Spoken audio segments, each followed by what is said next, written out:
এখন আমরা তো দেখছি যে মানে জুলাই গণঅভ্যুত্থানটা আসলে মনে হচ্ছে সংগঠিত হয়েছে আসলে কে কতটুকু ঘি নিতে পারবে খেতে পারবে এইটা নিয়ে আর কি কারাকারি। আগে আসলে একটা দল 17 বছর ধরে ঘি পুরোটাই একা খাচ্ছিল, এখন আসলে ভাগ বটোয়ারা করে খাওয়ার একটা সুযোগ আসছে এবং মহাসমারোহে আসলে কে কতটুকু ঘি খেতে পারে সেটারই একটা আমরা দেখছি প্রতিযোগিতা চলছে। তো আমার মনে হয় ঘি খাওয়ার থেকেও বড় যে জায়গাটা সেটা হচ্ছে যে মানে যাদের জন্য এই অভ্যুত্থান, যাদের জন্য ঘি, তাদেরকে আসলে ঘিটা দেওয়া। এটা আসলে রাজনৈতিক দলের কারাকারি না করে আসলে সেই মানুষগুলা যারা আসলে যাদের এটা প্রাপ্য তাদেরকে এটা বুঝিয়ে দেওয়া, সেটার জন্য আন্দোলন করলে সেটা একরকম আমার মনে হয় যে একটা জায়গা রাখে। কিন্তু এছাড়া আপনি যদি কারণে অকারণে এখন রাস্তায় নেমে যান এবং যেটা আসলে টেবিলে বসে সলভ করার সুযোগ আছে,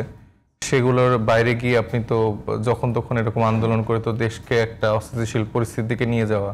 এবং রাত্রে একরকম কথা বলবেন, দিনে একরকম কথা বলবেন, সেটাও তো আসলে বেমানান এরকম বড় দীর্ঘদিনের যারা রাজনীতি করে আসছে তাদের পক্ষ থেকে।